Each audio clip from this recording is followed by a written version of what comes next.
श्रद्धयाग्निः समिध्यते श्रद्धया हूयते हविः श्रद्धां भगस्य मूर्धनि वचसा वेदयामसि श्रद्धां प्रातर्हवामहे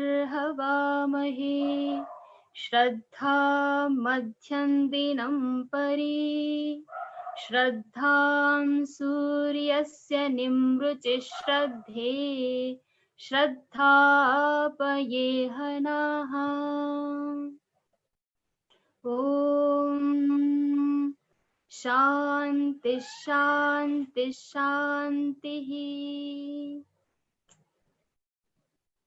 इस सत्यार्थ प्रकाश प्रवचन माला के अंतर्गत विगत कई दिनों से आप सभी महर्षि दयानंद की आर्ष दृष्टि से सुपरिचित हो रहे हैं।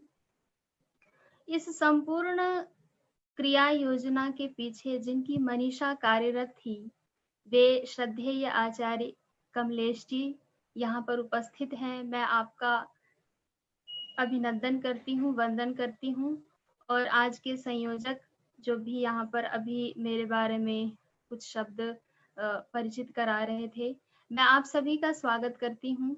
जो भी इस विषय को जानने के लिए, समझने के लिए उपस्थित हैं, मैं आपको एक बात बता दूं, महर्षि दयानंद का यह सत्यार्थ प्रकाश ऐसा कालजयी ग्रंथ है कि हम सभी आर्यजन तो इसका अध्ययन करते ही हैं, लेकिन जो अन्य मजहब पंथ संप्रदाय के मानने वाले लोग हैं वे भी अपनी उन दृष्टि से अध्ययन करते रहते हैं।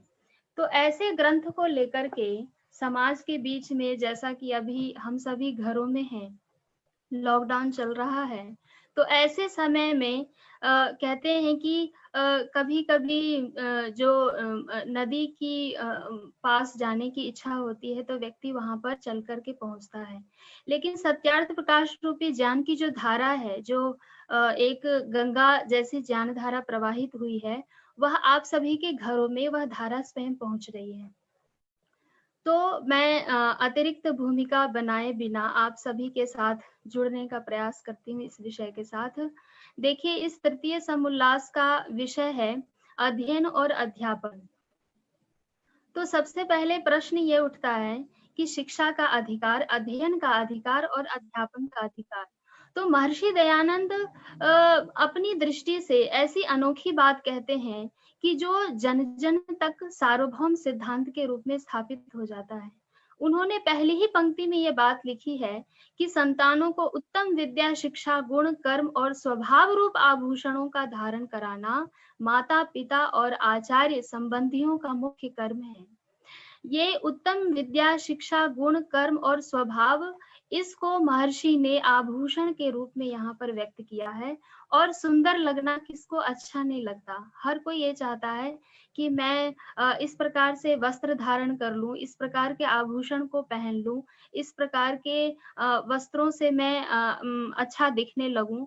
तो महर्षि दयानंद की जो दृष्टि है वे मानव जीवन के निर्माण को बनाने, विकसित करने के लिए विद्या, शिक्षा, गुण, कर्म, स्वभाव, इसको आभूषण का नाम उन्होंने दिया है।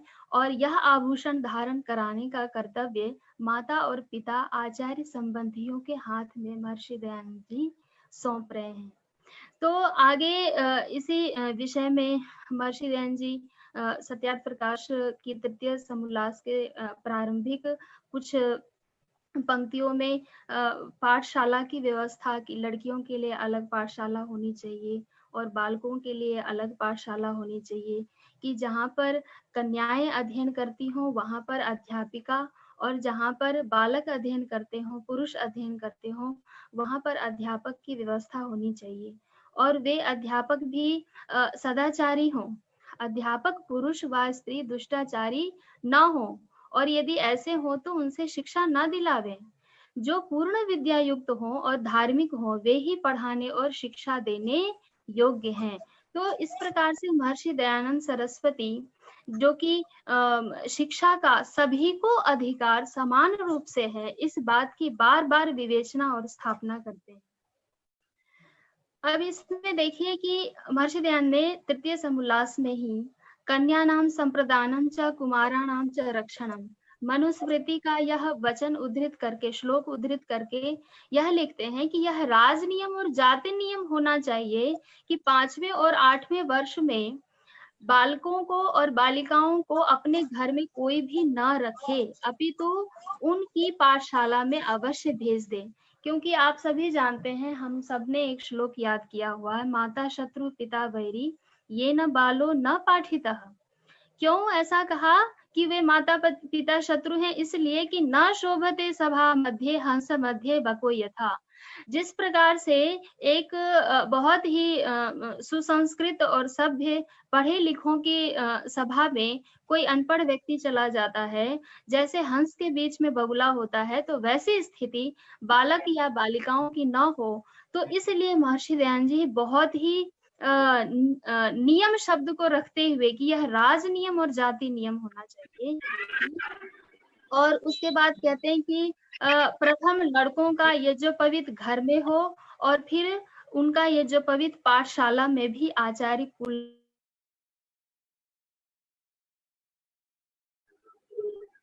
की आवाज अनम्यूट हो गई है, आपकी आवाज अनम्यूट हो गई है, म्यूट।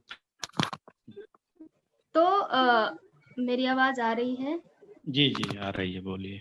तो इस प्रकार से महर्षि दयानंद इस सत्यार्थ प्रकाश में यह कह रहे हैं कि दोनों का ही यज्ञोपवीत होना चाहिए और यज्ञोपवीत के पश्चात अर्थ सहित गायत्री मंत्र का उपदेश कर दें। और गायत्री मंत्र के विषय में आप सभी ने सुना हुआ है।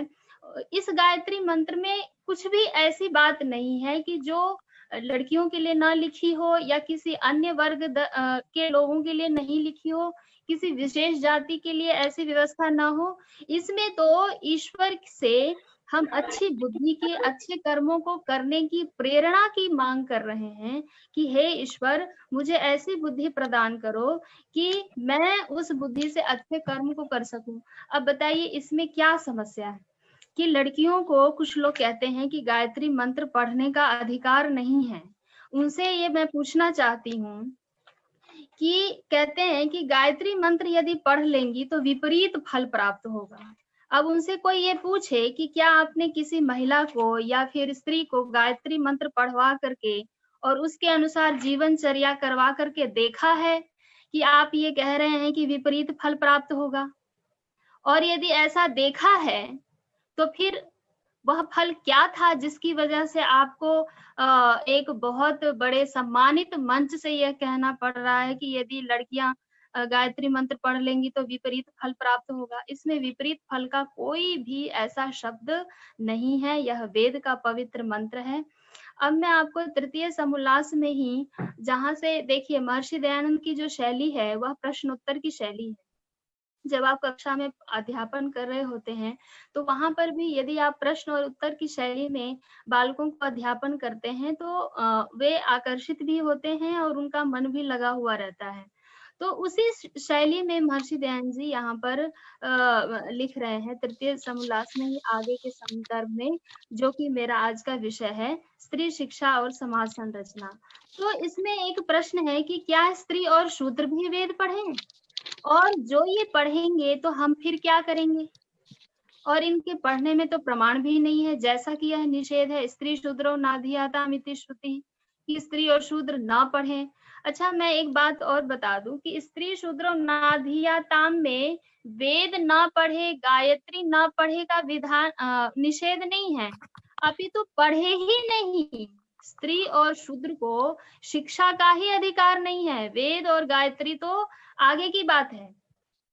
तो महर्षि दयानंद बहुत ही सरल शब्दों में उत्तर देते हैं और एक वाक्य और बहुत ही वो मतलब हम ये कह सकते हैं कि उनकी यह वेदना है कि वो उत्तर देते हुए महर्षि दयानंद कहते हैं कि सब स्त्री और पुरुष अर्थात मनुष्य मात्र को पढ़ने का अधिकार है। और जो ये कहते हैं कि स्त्री शूद्रो नाधियाताम और लास्ट में ये जोड़ देते हैं कि स्त्री श्रुति ही, कि यह वेद में कहा हुआ है, तो ऐसे लोगों के लिए महर्षि दयानंद ने बहुत ही कड़े शब्दों में, कुछ लोगों को इस शब्द से आपत्ति भी होती है, वे कहते हैं तुम कुआं में पढ़ो, तुम जो ये कहते हो कि स्त्री और शूद्र को वेद नहीं पढ़ना चाहिए, जो भी यह मानते हैं वे तो कुआं में पड़े। अच्छा, कुछ लोगों को इस बात से इसलिए दिक्कत हो जाती है कि ऐसा क्यों कह दिया कि कुआं में पड़ो। इसमें तो कोई बड़ी बात हमने मतलब निषेध नहीं किया, पर ये देखिए, जो ऋषि, आप कल्पना कीजिए महर्षि दयानंद का जो 1824 से लेकर के और 1883 तक का जो टाइम है, 1875 में महर्षि दयानंद ने आर्य समाज की स्थापना की है। उस समय का आप इतिहास उठा करके देख लीजिए कि एक तरफ तो देश गुलाम है और दूसरी तरफ हिंदू जाति घोर निद्रा में, अंधकार में सुप्त है, कि जिसको तो जगाना तो दूर, क्योंकि यही आभास नहीं है कि हमारे ऊपर कोई शासन कर रहा है। तो इस प्रकार की बातें, और उसमें भी जो शिक्षा का अधिकार नहीं है, तो महर्षि दयानंद कहते हैं कि यह तुम्हारी कपोल कल्पना से हुई है, यह किसी भी प्रामाणिक ग्रंथ का वचन नहीं है। तो किसी प्रामाणिक ग्रंथ का नहीं है, और सभी मनुष्यों के वेदादि शास्त्र पढ़ने सुनने का अधिकार यजुर्वेद के 26वें अध्याय के दूसरे मंत्र में है। देखिए, जो सिद्धांत हुआ करता है ना, वह सिद्धांत डिंडिम घोष के साथ उसकी उद्घोषणा होती है और वह ध्वनि मत से स्थापित होता है। उसमें कुछ भी छिपाने का, कुछ भी अस्पष्टता का कोई भी स्थान नहीं होता है। तो यह जो मंत्र है, यथेमां वाचम कल्याणीम आवदानी जनेभ्यः ब्रह्मराजन्याभ्याम शूद्राय चार्याय च स्वाय च चारणाय च, एक भी शब्द ऐसा नहीं है कि जिससे यह प्रतीत हो कि स्त्रियों को वेद का अधिकार नहीं है। अपितु स्त्री तो छोड़िए, ब्रह्म, मैं किसी भी वेद का भाष्य या किसी भी टीका का उल्लेख किए बिना यदि मैं इन शब्दों को, आप यदि सामान्य संस्कृत आपने पढ़ा हुआ है और आप संस्कृत भाषा की सामान्य शैली को यदि जानते हैं, सामान्य व्याकरण को आप जानते हैं, तो आप स्वयं इस मंत्र का अर्थ कर सकते हैं कि चतुर्थी विभक्ति का अर्थ क्या होता है, के लिए। ब्रह्म राजन्य ब्राह्मणों के लिए, क्षत्रियों के लिए, शूद्र के लिए, आर्य मतलब वैश्य के लिए, स्वाय मतलब अपने स्त्री जन सेवक इनके लिए, और आगे तो जनेभ्यः यह शब्द कह दिया। तो जनेभ्यः शब्द चतुर्थी विभक्ति का बहुवचन है, जिसका अर्थ होता है जन जन के लिए, जनता के लिए। तो मैं ये पूछना चाहती हूँ कि अभी पिछले दिनों जब जनता कर्फ्यू लगा था, तो क्या विशेष रूप से पुरुषों के लिए लगा था, स्त्रियों के लिए नहीं लगा था, या फिर किसी एक वर्ग जाति के लिए लगा था? तो इस प्रकार से मतलब गलत भावना के साथ, प्रॉब्लम मंत्र में नहीं है, प्रॉब्लम मन में है, प्रॉब्लम मानसिकता में है। तो इस वजह से ये सिद्धांत कि भाई स्त्रियों को वेद नहीं पढ़ना चाहिए, तो मैं इस संपूर्ण जो प्रसंग है उसका पुनः आवर्तन नहीं करती हूँ। आप आगे देखिए कि ब्रह्मचर्येण कन्या युवानम विन्दते पतिम। अब इसमें कौन सा ऐसा शब्द है जिससे कि लोगों को समस्या हो जाती है? यह अथर्ववेद का मंत्र है कि ब्रह्मचर्य के द्वारा, ब्रह्मचर्य से एक कन्या विद्वान युवा पति को वरण करे, प्राप्त करती है, ऐसा अर्थ है। तो ब्रह्मचर्य का व्रत का धारण क्यों किया जाता है? कोई यह प्रश्न करे कि ब्रह्मचर्य व्रत धारण क्यों किया जाता है?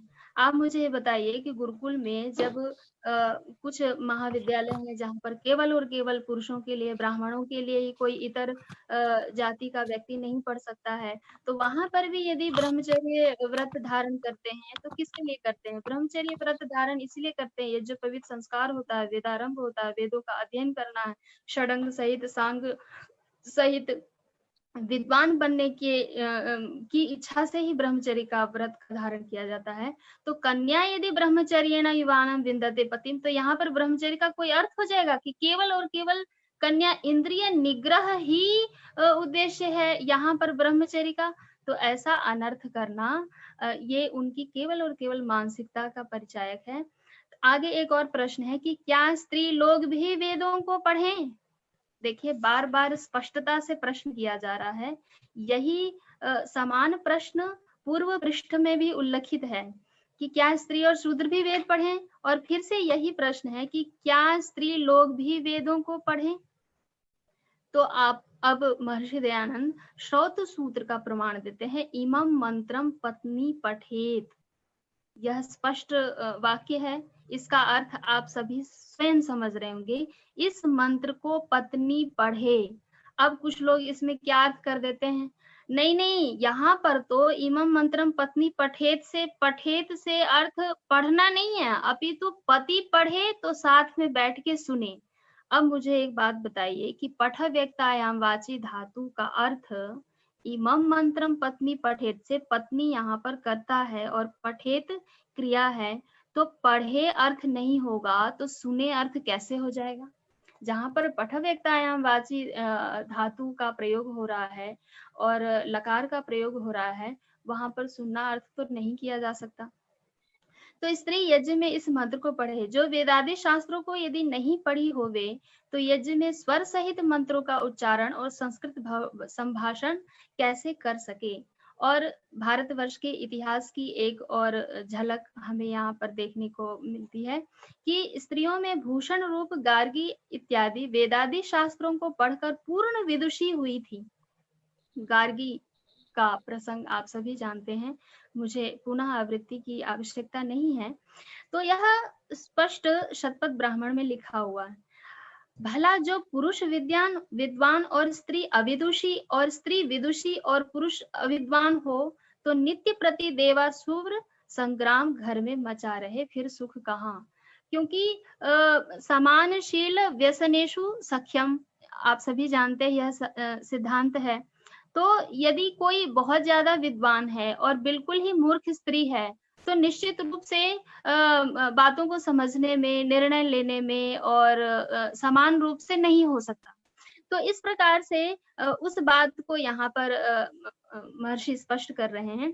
इसलिए जो स्त्री न पढ़े तो कन्याओं की पाठशाला में अध्यापिका कैसे होगी। ये जो महाविद्यालय, महिला महाविद्यालय बहुत सारे हमारे देश में प्रचलित है, तो वहां पर महिलाएं ही अध्यापिका हुआ करती हैं। तो यदि महिलाएं नहीं पढ़ेंगी तो फिर स्त्रियों को पढ़ाएगा कौन।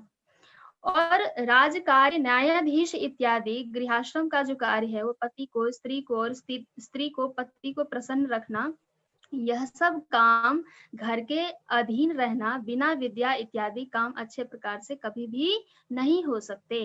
तो मतलब ये कहने का है कि स्त्रियों को भी विदुषी होना चाहिए और विदुषी स्त्री होगी तभी दूसरी स्त्री को विदुषी बनाएगी।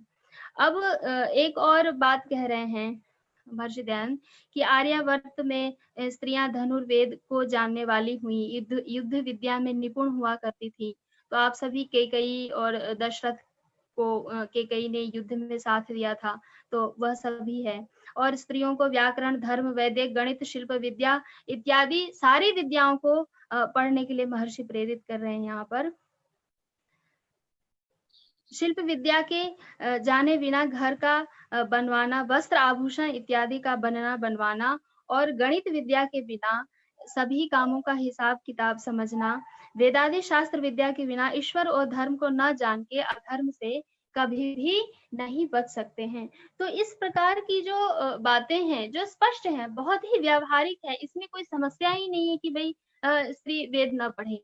और स्त्री यदि शिक्षित नहीं होगी तो आप स्वयं कल्पना कीजिए कि घर, परिवार और राष्ट्र और समाज की परिकल्पना क्या हो सकती है। कुछ लोग कहते हैं कि आपके पास केवल यही प्रमाण है, इमं मंत्रम पत्नी पठेत पतिर्नो यज्ञ संयोगे यथेमा वाचम कल्याणी आवदानी जनेभ्य।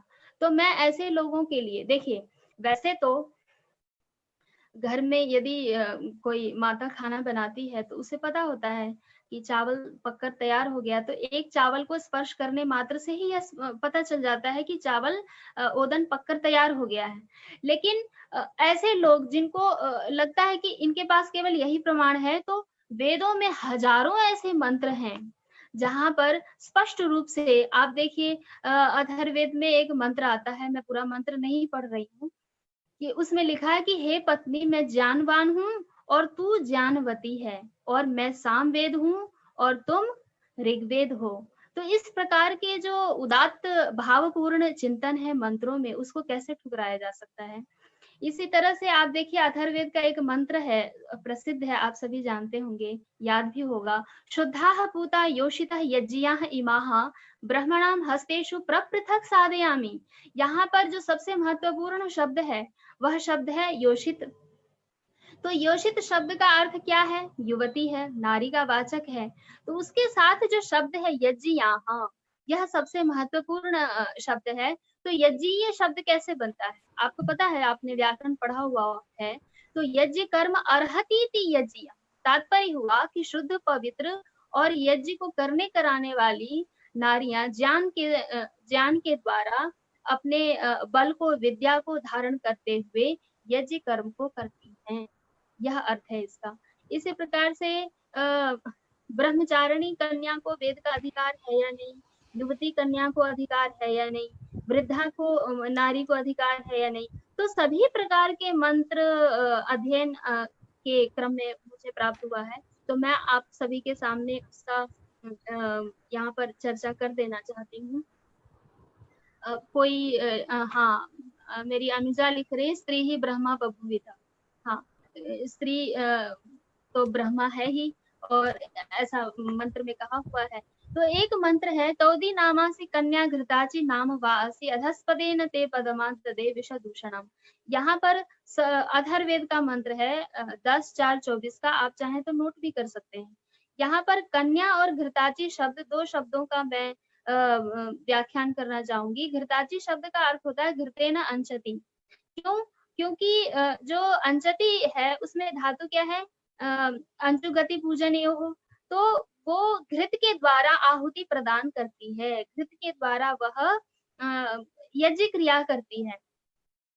तो यहाँ पर जो कन्या और घृताची शब्द है, इन दोनों शब्दों से यह स्पष्ट हो जाता है कि कन्याएं यज्ञ करती हैं, कराती हैं, और उनको इसका अधिकार वेद, भगवान, परमात्मा, श्रुति स्वयं स्पष्ट कर रही है। एक और मंत्र है, एषा सा नव्यम आयुर्दधाना गुड्वी तमो ज्योतिषा उषा अबोधि।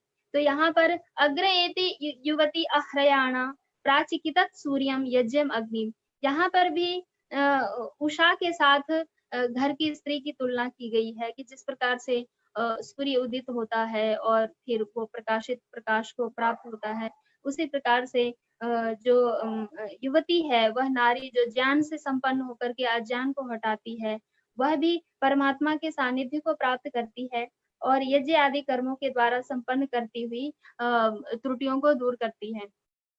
यजुर्वेद का मंत्र है, आप नोट कर सकते हैं, 8वें अध्याय का 43 नंबर का यह मंत्र है। इडेरंते हव्ये कामे चंद्रे ज्योते अदिते सरस्वती मही विश्रुति एताते अघन्ये नामानी। इस मंत्र का देवता ही पत्नी है, और सरस्वती शब्द का स्त्री वाचकत्व तो स्वयं ही सिद्ध है, क्योंकि शतपथ ब्राह्मण का यह अंश योषावई सरस्वती वृषा पूषा।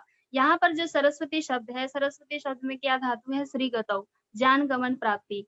तो विदुषी पत्नी के लिए यहाँ पर सरस्वती शब्द प्राप्त होता है।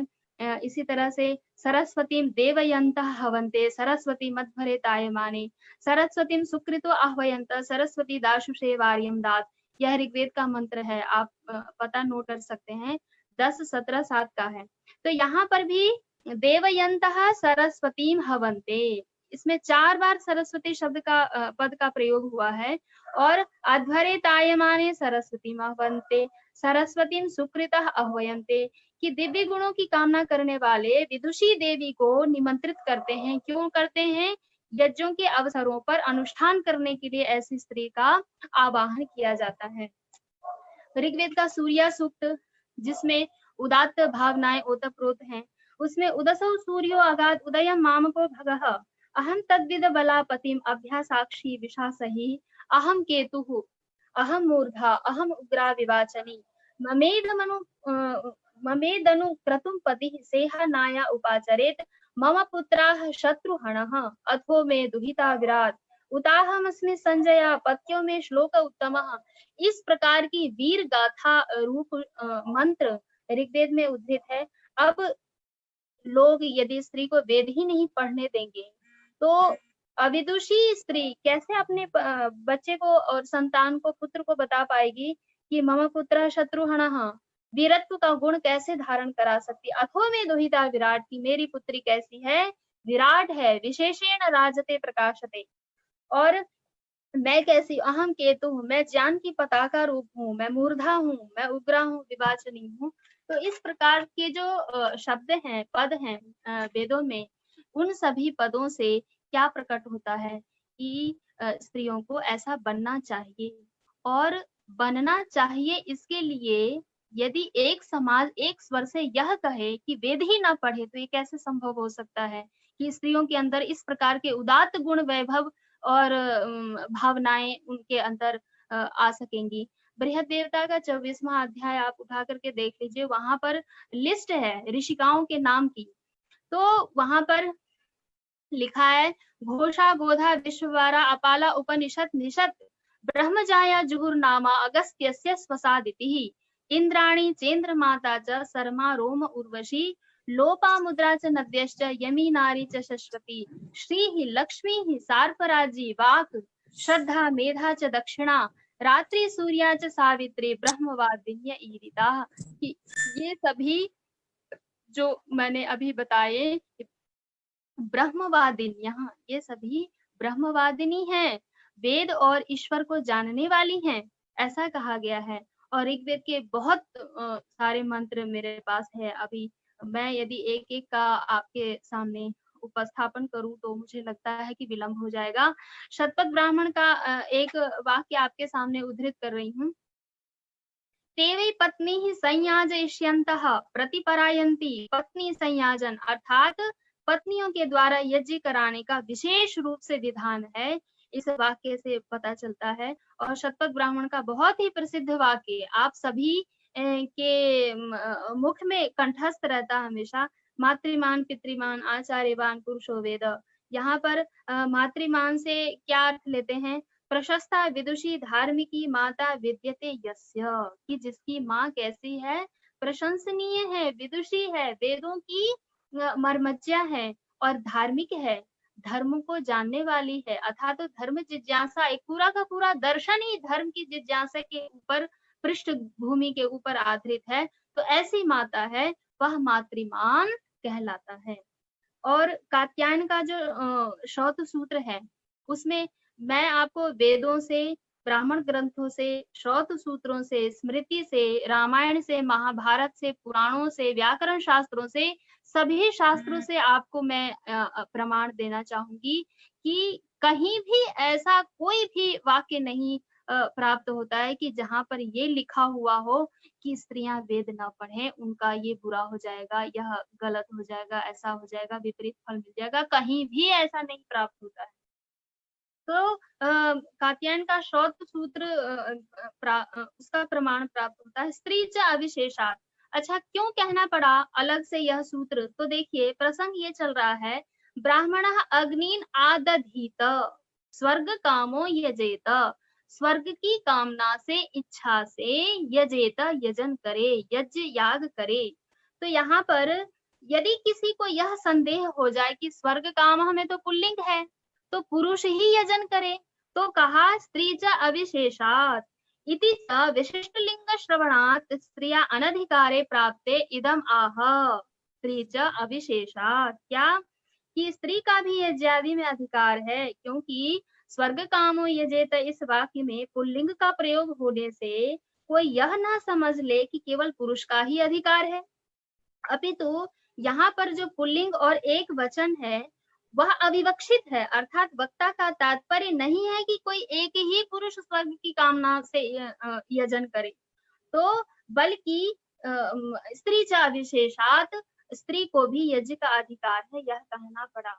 अब आचार्य की विवक्षा को समझने के लिए शास्त्रों में आप सभी को पता है, आकारैः इंगितैः चेष्टितेन भाषितेन इंगितेन, तो समझना चाहिए लोगों को। और फिर भी आप स्वर्ग कामा यजेत पर यदि प्रश्न करते हैं तो स्त्री च अधिशेषात अलग से सूत्र का विधान किया हुआ है।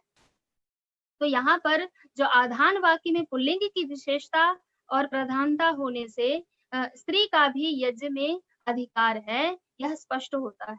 आगे एक और सूत्र है, दर्शनाच तुल्य फलत्वाच, कि दृश्यते च अयम अर्थः स्त्रिया अप्यधिकार इति। कैसे? मेखलया यजमानम दीक्षयति योक्त्रेण पत्नीमिति। तो योक्त्र शब्द का क्या अर्थ है? योक्त्र विधि परे वाक्ये पत्न्या अधिकारम प्रदर्शयति।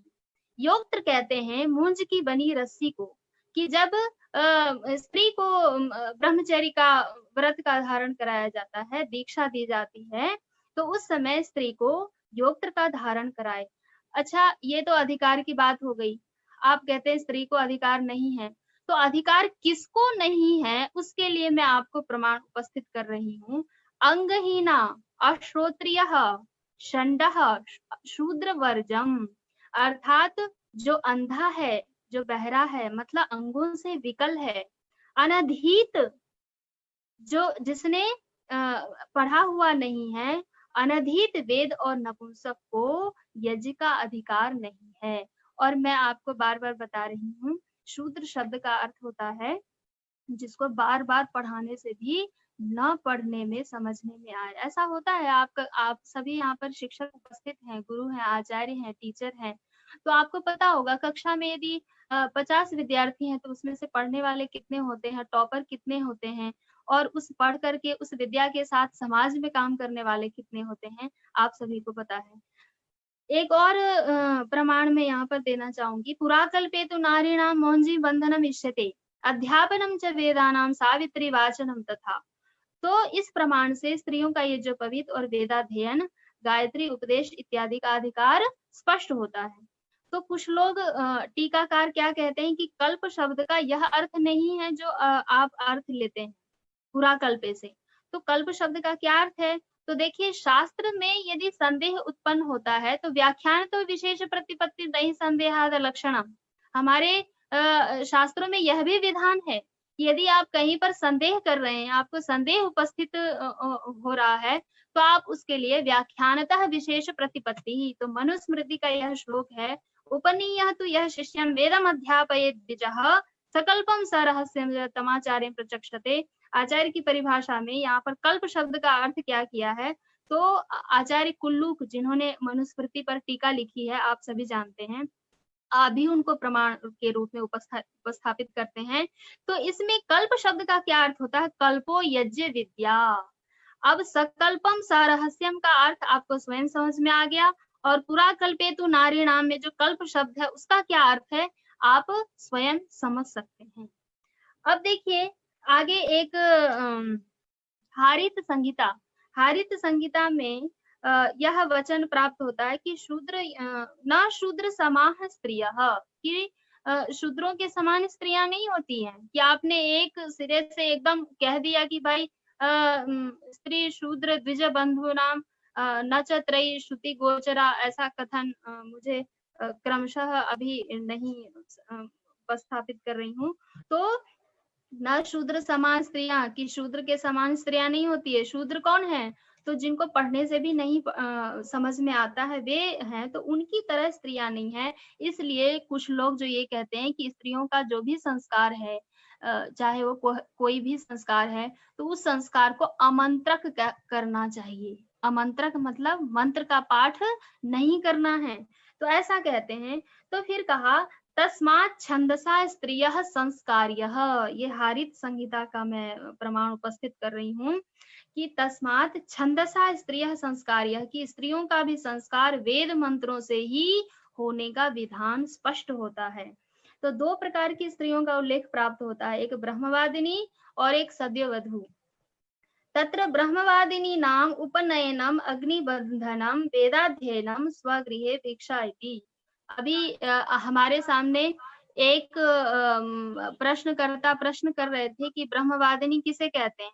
तो देखिए यहाँ पर लिखा हुआ है कि ब्रह्मवादिनी का, जो ब्रह्मवादिनी स्त्रियां होती है उनका उपनयन होता है, और उपनयन के साथ यज्ञ क्रिया, वेदाध्ययन इत्यादि सारी जो पद्धति है विद्वान और विदुषी बनाने की जो प्रक्रिया है, वो सारी की सारी प्रक्रिया अपनाई जाती है ब्रह्मवादिनी स्त्री के साथ।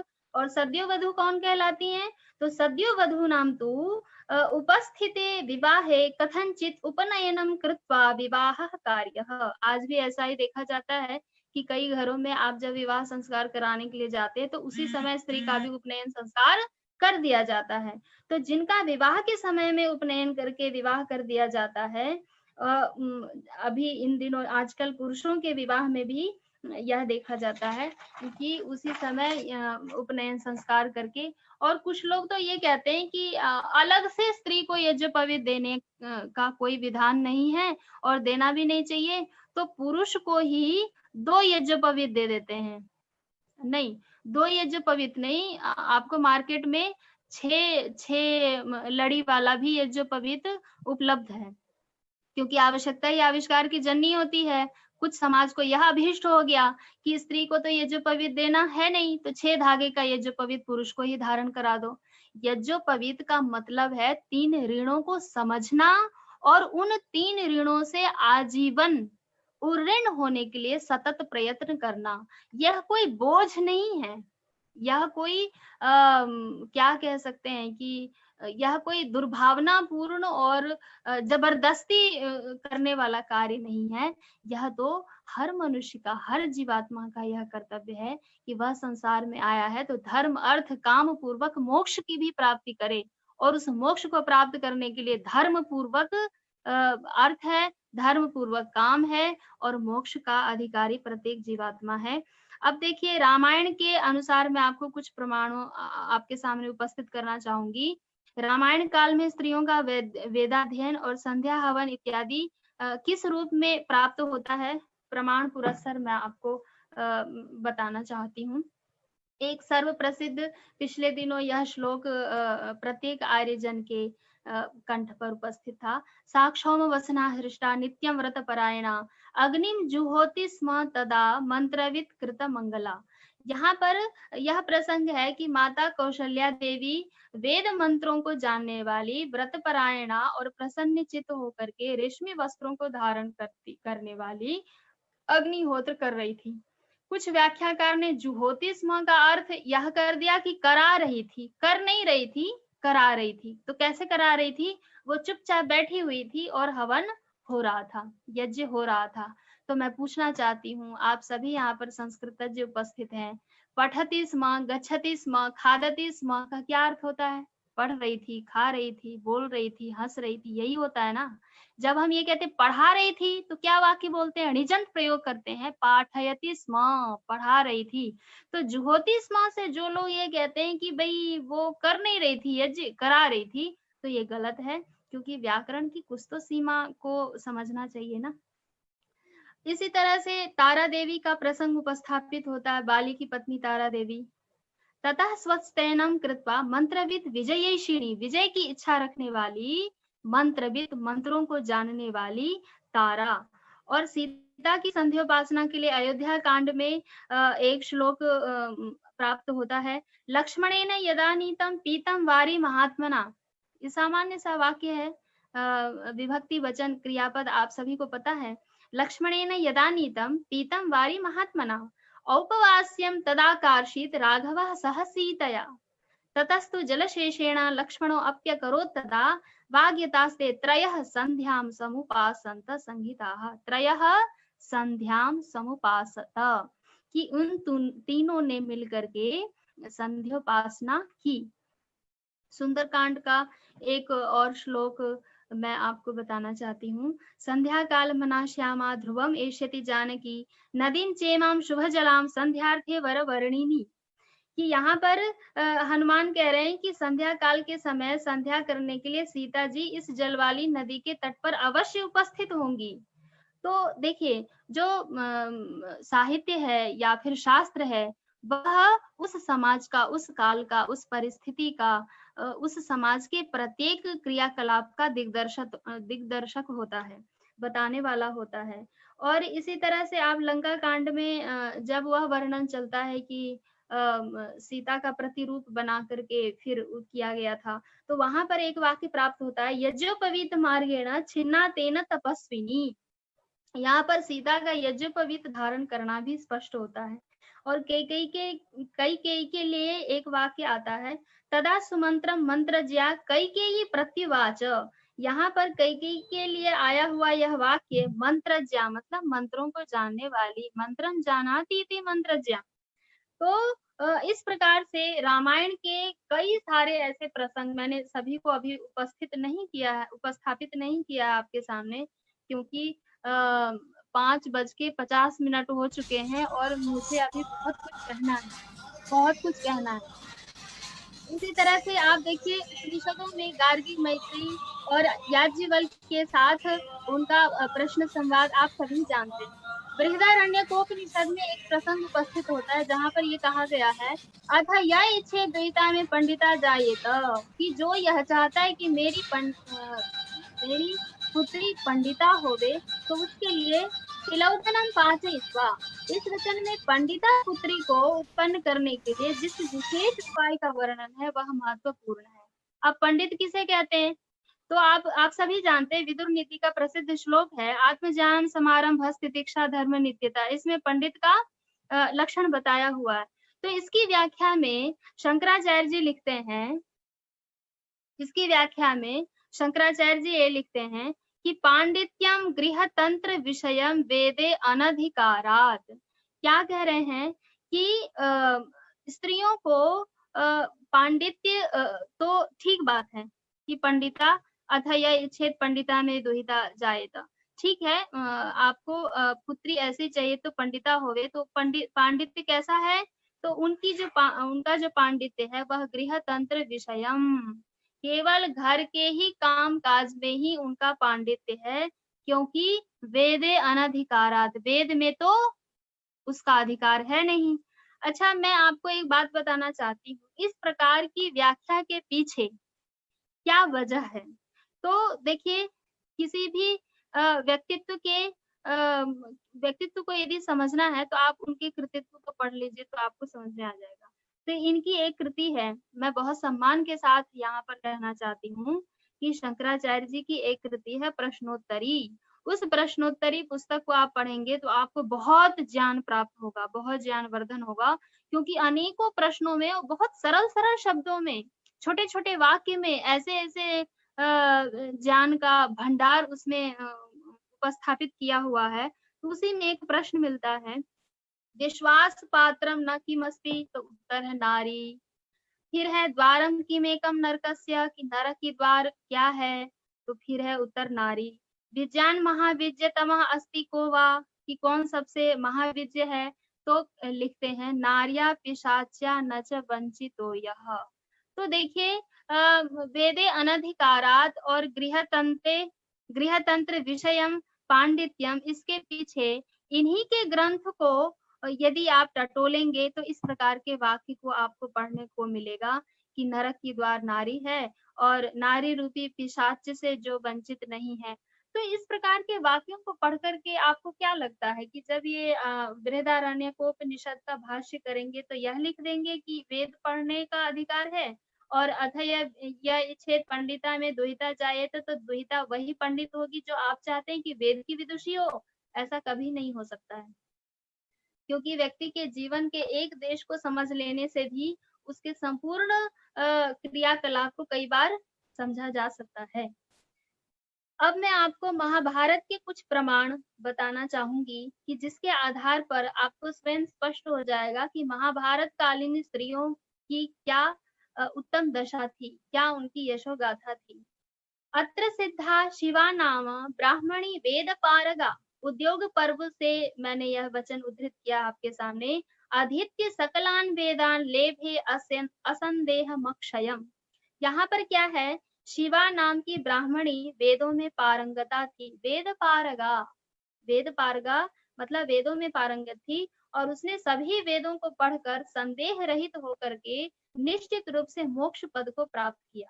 महाभारत का शल्य पर्व है, वहां पर सिद्धा ब्राह्मणी का वर्णन प्राप्त होता है कि अत्रैव ब्राह्मणी सिद्धा कौमार ब्रह्मचारिणी योग युक्ता दिवम याता तपः सिद्धा तपस्विनी, अर्थात कुमारावस्था से ही वेदाध्ययन करने वाली तपस्विनी सिद्धा नाम की वेद विदुषी तप इत्यादि पूर्णतया अनुष्ठान करके मोक्ष को प्राप्त हुई। इसी तरह से श्रुतावती ब्रह्मचारिणी शल्य पर्व में उनका उल्लेख प्राप्त होता है। और महाभारत का शांति पर्व जिसमें यह वचन प्राप्त होता है, सुलभा नाम की ब्रह्मवादिनी सन्यासिनी। कुछ लोग कहते हैं कि स्त्रियों को सन्यास धर्म का अधिकार नहीं है, कि वो संन्यस्त जीवन नहीं यापित कर सकती हैं। तो वहाँ पर प्रसंग होता है, उपस्थित होता है कि जनक के साथ शास्त्रार्थ का वृत्तांत प्राप्त होता है सुलभा नाम की ब्रह्मवादिनी का। तो देखिए आपको बड़ा ही गर्व का अनुभव होगा। वह क्या बताती है अपने बारे में, प्रधानो नाम राज विषयः राजर्षिः व्यक्तं ते श्रोत्रमागतः कुले तस्य समुत्पन्नां सुलभां नाम विद्धि मां साहं तस्मिन् कुले जाता। मैं उस कुल में उत्पन्न हुई हूँ। भर्तरी असति मद्विधे, मुझ समान मुझे पति नहीं मिला, इसीलिए विनीता मोक्ष धर्मेषु चरामेका मुनिव्रतम। क्योंकि मुझे मेरे सदृश पति नहीं मिला, इसलिए मैंने मुनिव्रतम चरामी एका, मुनिव्रत का मतलब संन्यास धर्म का पालन कर रही हूँ। अब मैं आपको यदि अपना ही परिचय दे दूं और बाद में कोई मेरे बारे में लिखे कि भाई वाराणसीतः समुपात्त विद्या वेदे तथा व्याकरणे गतिर्मे नामना प्रियंका विद्या भवामी नमः स्वकं वो विनिवेदयामी। मैंने अपना परिचय दे दिया। तो इससे क्या स्पष्ट हुआ कि मैंने बनारस से अध्ययन किया है, गुरुकुल से, पाणिनि कन्या गुरुकुल से। वाराणसीतः समुपात्त विद्या वेदे तथा व्याकरणे गतिर्मे, वेद और व्याकरण में मेरी गति है।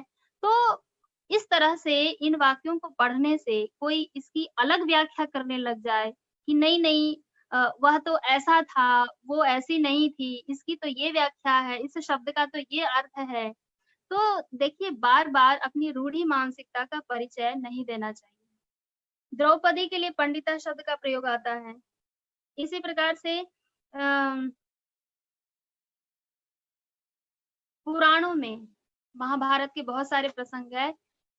समय होने में केवल 3 मिनट बाकी है और मुझे लगता नहीं है कि मैं इस विषय को समेट पाऊंगी, क्योंकि मेरी बचपन से ही आदत रही है कि मैं बहुत ज्यादा विषयों को, सामानों को भी पहले फैलाती हूँ फिर समेटती हूँ। तो मैंने विस्तार तो कर दिया है। अब मैं अनुमति चाहूंगी अध्यक्ष महोदय से, संयोजक महोदय से और श्रोताओं से कि मुझे कुछ समय और दे दिया जाए। पुराणों में नारियों के विषय में एक उल्लेख प्राप्त होता है विष्णु पुराण में। तेभ्यः स्वधा सुते जज्जे मयिनां वैधारिणीं तथा ते उभे ब्रह्मवादिन्यौ योगिन्यौ चापि उभे द्विधा उत्तम ज्ञान संपन्ने सर्वैः समुदितैः गुणैः। यहाँ पर स्वधा नाम की जो माता है उनकी 2 पुत्री है, मेना और धारिणी। तो इन 2 पुत्रियों का उल्लेख आता है कि ये दोनों उत्तम ज्ञान से संपन्न थी, गुणों से युक्त थी, योगिनी थी और ब्रह्मवादिनी थी। वेद और परमेश्वर विषयक उपदेश को देने वाली ये दोनों पुत्रियां थी। आप ब्रह्मवैवर्त पुराण को उठा करके देख लीजिए। प्रकृति खंड का यह वाक्य मैं उद्धृत कर रही हूँ, जहाँ पर यह वर्णन प्राप्त होता है। अभय देव जी कह रहे हैं कि समय मिलना चाहिए, धन्यवाद। वो कहते हैं कि हाँ, कुशध्वज की पुत्री है कमलाशा। कुशध्वज की पुत्री का नाम क्या है? कमलाशा। तो उनके बारे में वर्णन आता है कि सततं मूर्तिमन्तश्च वेदाश्चत्वार एव च सन्ति यस्याश्च जिह्वाग्रे सा च वेदवती स्मृता। है ना? वेदवती का भी वर्णन इसमें आता है कि जिह्वाग्रे कहते हैं कि विद्या कंठ और पैसा कंठ, कि मतलब विद्या को कंठ में रखना चाहिए, क्योंकि कार्यकाले समायाते नसा विद्या न तद्धनम। तो इस जो वेदवती नाम की जो ब्रह्मवादिनी है, ब्रह्मवैवर्त पुराण में जिनका वर्णन प्राप्त हो रहा है, तो इनको विद्या जिह्वाग्रे सा च वेदवती की चत्वारः वेदाः उनके जिह्वा पर उपस्थित है, इस प्रकार से वर्णन आता है। और शिव पुराण का एक और प्रसंग है, ततः शैलवरः सोऽपि प्रीत्या दुर्गोपवीतकं कारयामास सोत्साहः वेद मंत्रे शिवस्य च। इसमें शैलराज ने प्रीति पूर्वक वेद मंत्रों के द्वारा शंकर और पार्वती का यज्ञोपवीत संस्कार किया, यह वर्णन प्राप्त होता है। आपके ही पुराण में जो पुराणविद हैं, जो पुराणों को जानने वाले हैं, उन्हें इन प्रमाणों को देखना चाहिए और इन प्रमाणों को यदि आप देखेंगे तो इसकी और क्या व्याख्या होगी? यह बार-बार यह शब्द आ रहा है, वेदाश्चत्वारः वेद पारगाः और मंत्रवित्। तो इन सभी तथ्यों से तो यही स्पष्ट होता है कि उस समय मतलब पुराणकालीन समय में भी स्त्रियों की इतनी उत्तम उच्च कोटि की और उदात्त भावना की दशा थी।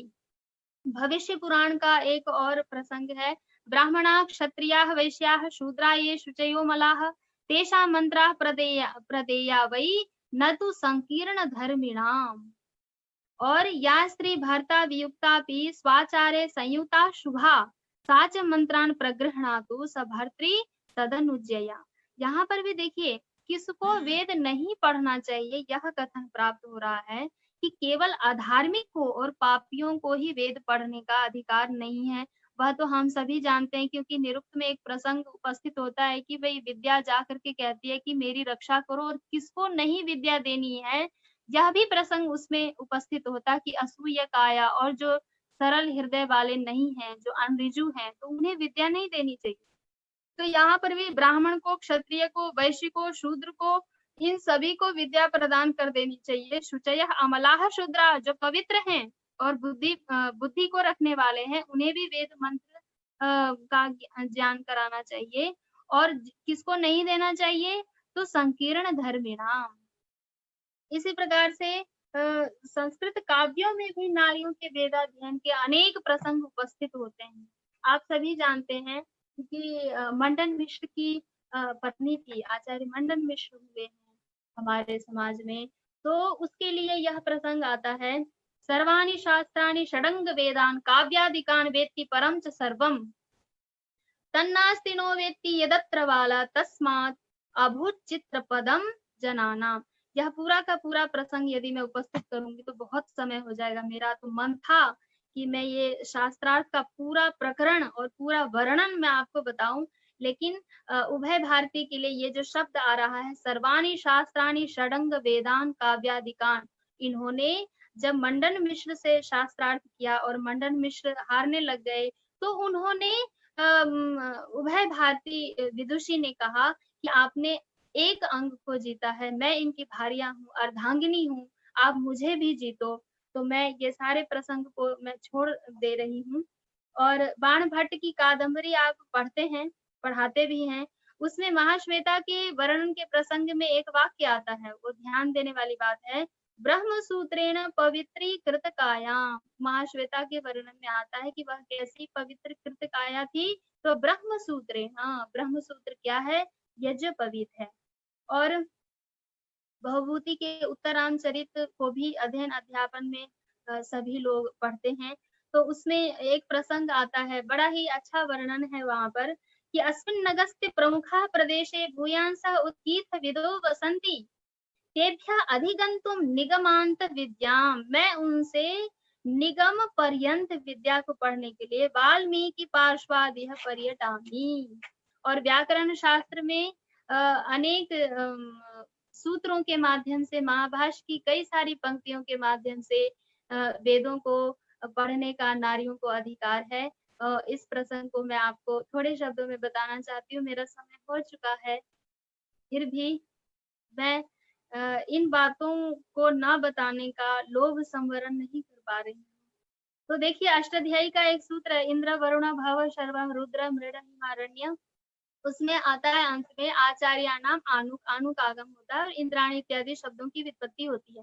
तो इस सूत्र का जो प्रत्युदाहरण है आचार्यानि, वहां पर एक वार्तिक है, आचार्यात् अणत्वम च, महाभाष्यकार लिखते हैं आचार्यानि। तो सिद्धांत कौमुदीकार लिखते हैं आचार्य से स्त्री आचार्यानि।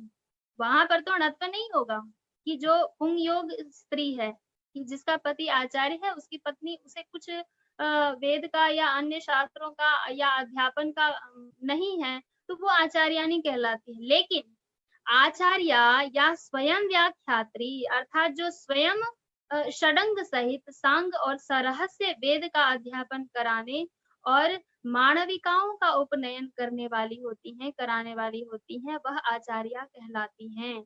और जो आचार्य के लक्षण मैंने पीछे प्रसंग में उपस्थित किया, उपनीय तुय शिष्यं वेदम अध्यापयेत् तमाचार्यं प्रचक्षते, तो वह लक्षण आचार्य के ऊपर भी घटित होता है। एक सूत्र है इंगष्ट, तृतीय अध्याय का सूत्र है, वहां पर उपाध्याया का वर्णन आता है। उपेत्य अधीयते अस्या उपाध्यायी उपाध्याया, मतलब जिसके पास आकर के कन्याएं वेदों का अध्ययन करती हैं, वेद के एक देश का वेदों का अध्ययन करती हैं, वह उपाध्याय उपाध्याया कहलाती हैं। तो उसकी परिभाषा है, मनु लिखते हैं, एक देशं तु वेदस्य वेदांगान्यपि वा पुनः यो अध्यापयति वृत्त्यर्थम उपाध्यायः स उच्यते। और शिक्षा के क्षेत्र में महिलाओं का इतना अति सम्मानित स्थान था। आप जाते रस्त्री विषयाद्वयोपाधात सूत्र को उठा करके देख लीजिए, जहाँ पर लिखा है, मैं पूरे प्रसंग को नहीं बता रही हूँ, कि कठ और बहवृच इन शाखाओं को पढ़ने वाली जो स्त्रियां होती थी वो कठी और बहवृची कहलाती थी। तो ऋग्वेद के चरण में अध्ययन करने वाली ब्रह्मचारिणी कन्याएं बहवृची संज्ञा की अधिकारिणी होती थी। और मीमांसा जैसे दुरूह ग्रंथ को, व्याकरण जैसे दुरूह ग्रंथ को पढ़ने वाली स्त्रियां होती थी। तो पाणिनि को पढ़ने वाली पाणिनिया, और आपिशली आचार्य के व्याकरण को पढ़ने वाली आपिशली, आपिशलम अधीते ब्राह्मणी आपिशला, इस प्रकार का उदाहरण वहां पर प्राप्त होता है। तो इन उदाहरणों को पढ़ने का या पढ़ाने का ये उद्देश्य तो होता है कि शब्द की सिद्धि ये होती है, लेकिन उस समय पाणिनि कालीन भारतवर्ष के समय स्त्रियों की क्या उदात्त और उत्तम चरित्र, उत्तम उनकी स्थिति दशा दिशा है, यह देखने को प्राप्त होता है। काश कृत्स्नी का मीमांसा का ग्रंथ पढ़ने वाली, तो काश कृत्स्ना प्रोक्ता मीमांसा काश कृत्स्नी ताम अधीते काश कृत्स्ना, इस प्रकार का वर्णन आता है। और कुमार श्रवणादि भी एक सूत्र है द्वितीय अध्याय में, आप देखेंगे वहां पर उदाहरण प्राप्त होता है कुमार प्रव्रजिता। तो इस प्रकार से इन सभी प्रमाणों को न देख करके कोई यह कहे कि वेद नहीं पढ़ सकती, गायत्री नहीं जप सकती, तो उनके लिए तो मैं यही कह सकती हूँ, नैष स्थानो और अपराध यदेनम अंधो न पश्यति। वेद का तो ज्ञान ऐसा है कि आप इस तरह से कल्पना कर सकते हैं कि आप कच्चे फर्श के ऊपर यदि आप पानी को डाल दें और फिर से कोई यह कहे कि उस पानी को एकत्रित कर लो, तो ये हो ही नहीं सकता। तो वेद का ज्ञान भी, वेद सभी विद्याओं का उत्स है, उद्गम है, केंद्र है, स्रोत है। उसी से दुनिया की सभी भाषाएं और सभी प्रकार की विद्या निःसृत हुई है। तो साहित्य तो पढ़ लो, व्याकरण तो पढ़ लो, लेकिन वेद नहीं पढ़ो, तो यह कहाँ लिखा है? अब व्याकरण पढ़ने का कहते हैं कि प्रयोजनम अनुद्देश्य मंदोपि न प्रवर्तते, बिना प्रयोजन के तो एक मंद बुद्धि वाला व्यक्ति भी किसी कार्य में प्रवृत्त नहीं होता है। तो फिर व्याकरण पढ़ने का जो उद्देश्य 18 प्रयोजन बताए हैं महर्षि पतंजलि ने, जिसमें से 5 मुख्य प्रयोजन है और 13 गौण प्रयोजन है। तो उसमें यदि वेद की रक्षा की बात आती है कि हम वेद क्यों पढ़ें, व्याकरण क्यों पढ़ें, तो आता है वचन प्राप्त होता है कि रक्षार्थम वेदानाम अध्ययनम व्याकरणम, कि व्याकरण किस लिए पढ़ें? क्योंकि वेदों की रक्षा होगी, और वेदों की रक्षा पति के बगल में बैठ करके मंत्र सुनने से नहीं होगी। और जो ये कहते हैं केवल सुन ले, तो सुनने से उसकी इंद्रियां, उसका मन मस्तिष्क, वह सब भी तो पवित्र होता है ना। तो सुन तो सकती है। और मैं आपको क्या बताऊं, हमारे ही शास्त्रों में आप सभी को याद है कि जहां पर ये लिखा हुआ है कि यदि ये सुन ले तो इनके कान में ये शीशा डाल दो, धारणे जिह्वा छेदः। तो इस प्रकार की मानसिकता को हम यही कह सकते हैं कि वह एक ऐसा कालखंड था, सूची भेद्य अंधकार युग रहा होगा, कि जब इस तरह के वचन लिख गए। और क्योंकि विद्वान के वचन का, ब्राह्मण के वचन का प्रमाण होता है, वे जो कह देते हैं वह अक्षरशः समाज का एक प्रतिबिंब बन जाता है।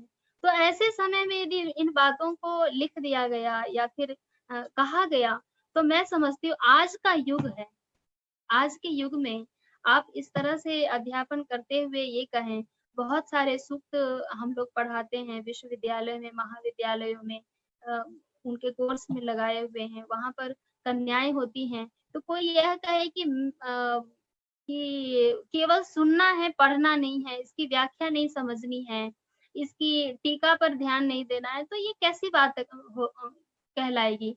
ये तो ऐसी ही बात हो गई कि गुड़ तो खा लो लेकिन गुलगुले से परहेज करो। तो ये ऐसी मानसिकता का परिचायक है। और मैं विशेष कह सकती हूँ इस विषय में। देखिए समय बहुत सीमित है, 6 बजकर के 10 मिनट हो गए हैं। आप मनुस्मृति को उठा करके देख लीजिए, उसमें सबसे जो सम्मानजनक एक श्लोक है, सभी को याद है, सभी लोग उसको कोट करते हैं, बार-बार दोहराते हैं, आवृत्ति करते हैं। यत्र नार्यस्तु पूज्यन्ते रमन्ते तत्र देवता, यत्रैतास्तु न पूज्यन्ते सर्वास्तत्र फला क्रिया। मतलब आपकी क्रिया का कोई फल ही नहीं है। यदि आप नारियों की पूजा नहीं करते हैं और जहाँ नारियों की पूजा होती है, वहाँ पर देवता भी रमण करते हैं, और जहाँ पर इनकी पूजा नहीं होती है, वहाँ पर सभी क्रिया अफलवती होती है, फल देने वाली नहीं होती है। तो ऐसी क्रिया का क्या लाभ कि जिसका कोई फल ही प्राप्त ना हो।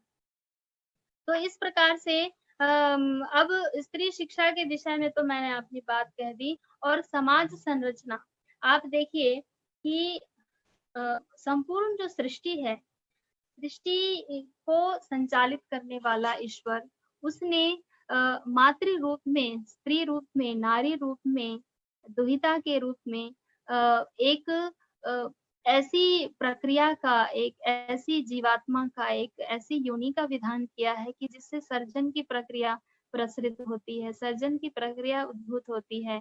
उसके लिए कहते हैं कि माता निर्माता भवति, कि माँ ही निर्माण करने वाली होती है। तो जब माँ विदुषी नहीं होगी, पढ़ी-लिखी नहीं होगी, तो उसका संतान कैसे विद्वान होगा, उसकी संतान कैसे विदुषी होगी? यह सोचने वाली बात है। आपको पता होगा, शुद्धोसि बुद्धोसि निरंजनोसि संसार माया परिवर्जितोसि। इस प्रकार से माताएँ अपने पुत्रों को, पुत्रियों को उपदेश देती कि तुम शुद्ध हो, तुम बुद्ध हो, तुम निरंजन हो। और मनुस्मृति में कहा गया, उपाध्यायान् दशाचार्यः आचार्याणां तु शतं पिता सहस्रं तु पितॄन् माता गौरवेणातिरिच्यते। जिस ग्रंथ में माता के लिए, स्त्री के लिए यह कहा गया कि 1000 गुना ज्यादा उसका महत्व है, गौरव के साथ वह प्रख्यापित होती है, उसी ग्रंथ के किसी प्रक्षिप्त श्लोक को ला करके कि नहीं आप वेद नहीं पढ़ सकती, गायत्री नहीं सुन सकती, तो नास्ति मातृ समो गुरुः, माँ क्या होती है? माँ ही पहली प्रथम गुरु हुआ करती है संतान के लिए। तो उसका शिक्षित होना, उसको ज्ञानवती बनाना, यह समाज का दायित्व है।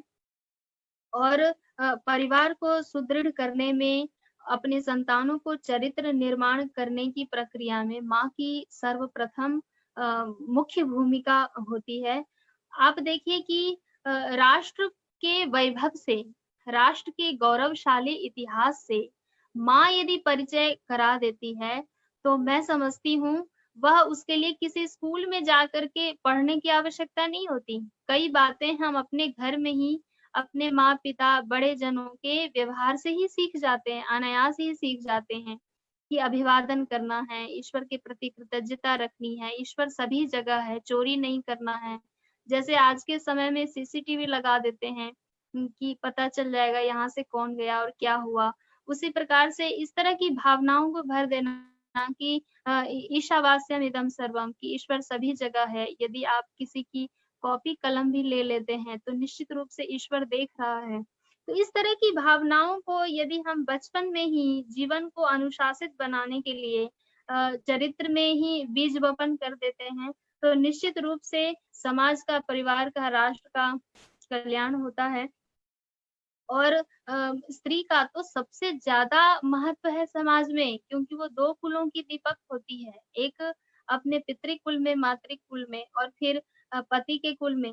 तो दोनों ही दशा में स्त्री का शिक्षित होना, विदुषी होना अत्यंत महत्वपूर्ण है। मेरा समय हो गया है, देखिए 6 बज के 14 मिनट हो चुके हैं और मुझे अब समाप्त करना ही पड़ेगा।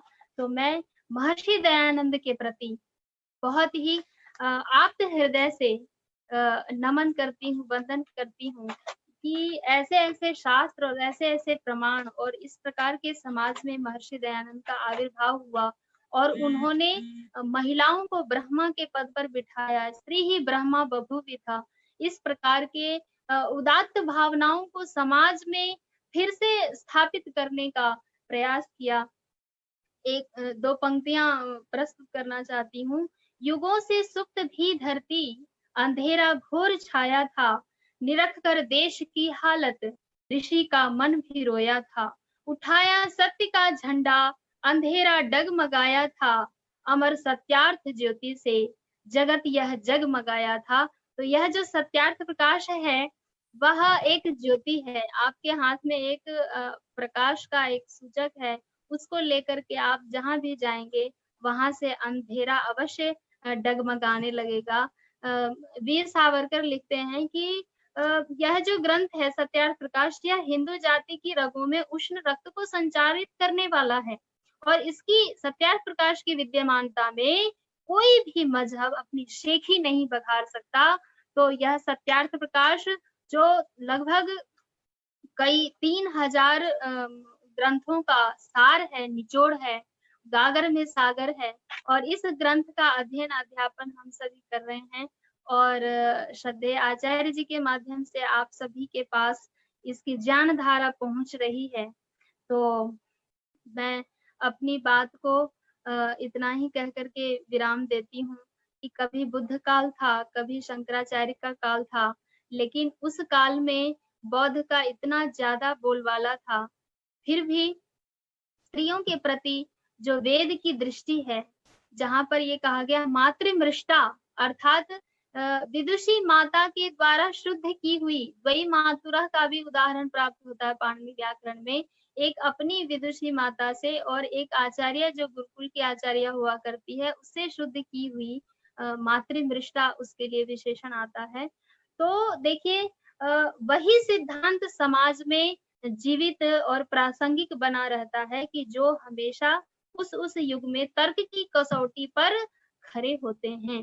तो इस प्रकार से जो व्यावहारिक नहीं है, जो अत्यंत ही रूढ़ि मानसिकता को बताने वाले हैं, उन सिद्धांतों को जितना हो सके और जितनी जल्दी हो सके उसको हमें खत्म करने के लिए अपने कार्य से उसके सामने एक बड़ी रेखा खींच देनी चाहिए।